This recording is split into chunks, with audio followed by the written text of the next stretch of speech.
She goes to the trunk, she opens it up, flips it open, and she freezes when she sees what's in her trunk. A middle-aged woman named Kim Spengler was working at this family paint shop. She worked there, she'd been there for several years, and she was stocking shelves, going about her day, when one of her colleagues came up to her and tapped her on the shoulder and said, "Hey, Kim, there's an alarm going off in the parking lot and we think it's your car." And Kim immediately, when she heard this, she became totally panicked. She thanked the colleague and said, okay. And then Kim, she went to the counter where she'd stashed her purse, and she grabbed her keys out of her purse, her car keys, and she put the keys into her fists like brass knuckles. She put the key kind of pointing up out of her hand. And so she's kind of holding her keys like a weapon. And she makes her way towards the door. This is in North Carolina, suburban North Carolina. It was in the middle of the summer, super hot. And she's got these keys in her hand, and she steps outside into the blazing heat, and she can hear the alarm going off, and she looks and she can see it's her car. It's definitely going off. But for Kim, it's like she wasn't really focused on the car. She's sort of anxiously looking around the parking lot, looking for any sudden movement. She's looking if anybody's coming up to her. I mean, she's totally on edge. And the reason for this is because recently Kim had left a very toxic relationship with her boyfriend, a guy named Ricky Simmons, who was 49 years old. Ricky and Kim had connected 5 years earlier when Kim was going through a really dark time in her life. She was struggling with substance abuse. She was just at a low point, and Ricky also was sort of at a low point too in his life. He also was struggling with substance abuse. He had just gotten out of jail. He had served time for manslaughter, in fact. And Kim, I think that she basically looked at him as being sort of like a troubled soul, but somebody that, still had a heart of gold in there somewhere. There was a kinship there. There was a relatability. And so that was 5 years ago from this point in the parking lot with the car alarm. However, a few months earlier, Kim had gotten the strength and become sober. And when she became sober, well, one, Ricky didn't like it. Ricky was sort of not an advocate of hers at all. And so they ended up breaking up, and it was a very rocky breakup. Kim at first thought that Ricky would sort of just get over it, but Ricky began effectively stalking Kim. He began showing up at her apartment unannounced. This is a few months earlier. It got to the point where Kim actually filed a restraining order against Ricky because he was becoming so sort of unhinged. He was so unhappy about, what had happened, about the breakup. On top of that, there was something else that really was sitting in the back of Kim's mind, which was, Ricky wasn't just this unhappy boyfriend or ex-boyfriend. He also was the primary suspect in the disappearance of his son's fiance. He had a 22-year-old son, and his son had a fiance. Her name was Jamie Fraley. And around the same time that Kim broke up with Ricky not only became sort of obsessed with Kim and became her stalker, but he also sort of began a lot of the same behaviors with Jamie, again, his son's fiance. And about a month after Kim and Ricky had broken up, Jamie went missing. And Ricky was the primary suspect in her disappearance, and he was actively being investigated for her disappearance. So, from Kim's perspective, she knows that Ricky is, he's an ex-con, he served time for manslaughter, he knows that he's being investigated for this disappearance. And so she's constantly on edge here. Despite her restraining order, she does not feel like that's actually going to keep Ricky out of her life. She's very scared of him.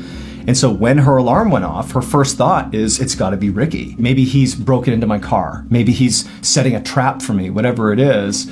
And so as she goes outside, that's what's going through her head. Anyhow, so she gets out in the parking lot. It's blazing hot. She's got her keys in her hand, and she's looking around, but she doesn't see Ricky. Big open parking lot, bunch of cars. She sees her car.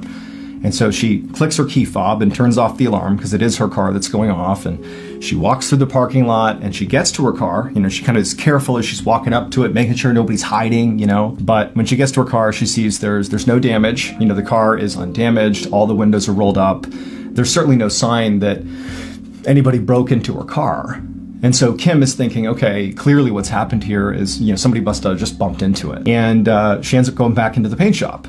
And so she goes back in the paint shop and she finishes up her shift.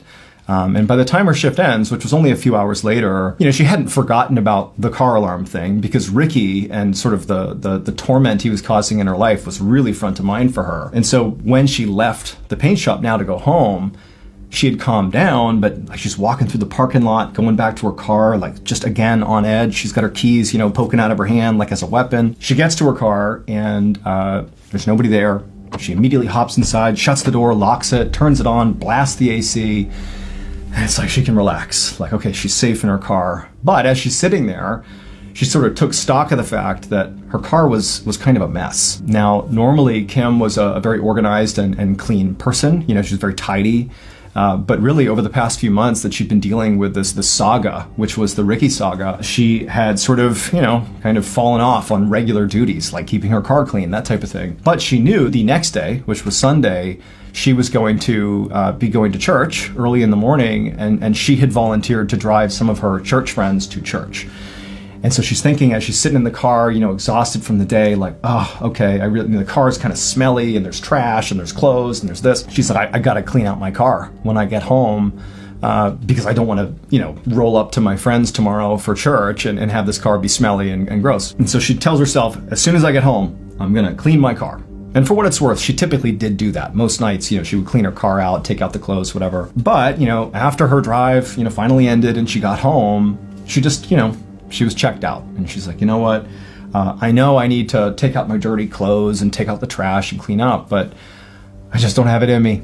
So I'll just get up early tomorrow, I'll clean up my car, and then I'll, go about my day. So she gets out of her car, she goes into her apartment, and she goes to bed. The next morning rolls around, and she gets up, except she sleeps through her alarm. She's late. And when she looks at the clock, she realizes does not have enough time to clean her car. She doesn't really have any time at all. She basically needs to run out of the house, get in her car, and drive and pick up her friends. Otherwise, she's going to be late. I mean, she's already late. She sprints out of her house, gets in her car, and like right away, she's like, oh my goodness, like it's so messy, it smells bad. And she starts driving and she's like, taking trash and jamming it into the different compartments, doing her best to kind of make it look a little bit more presentable. She rolled the windows down to get some fresh air. But, she ended up picking up her friends for church. And, as soon as they get in, they're very polite. No one's going to call Kim out. They sort of know she's going through a rough time, but it was pretty obvious. They were kind of grossed out by the condition of her car. And, Kim's like very apologetic, like, I'm so sorry. I'm sorry it smells. I'm sorry it's dirty. I should have taken care of this. Next time I will. And they're like, oh, don't worry about it. And so they end up going to church. And after church, Kim went off on her own and sort of spent the day running errands. And around 6 p.m., she ends up coming back to her house. She's done for the day. She pulls into her parking space and immediately she's like, okay, I need to clean my car. Like, this is a full day overdue here. I got to clean my car. And so she starts cleaning her car. She pulls a trash can over. She takes the trash out of the main cabin of the car. She takes out, work stuff and papers. And then once the interior of the car had been straightened up, she went around to the trunk because in the trunk was her dirty clothes. And so Kim, she goes to the trunk, she opens it up, flips it open, and she freezes when she sees what's in her trunk. So to understand what she found in the trunk, we have to go back 24 hours. So 24 hours earlier, this is back on Saturday, Kim, her car alarm was going off. So it turns out she was right to suspect that potentially Ricky could have been involved with her car alarm. And I'll explain why. Every Saturday for forever, Kim had a very particular routine.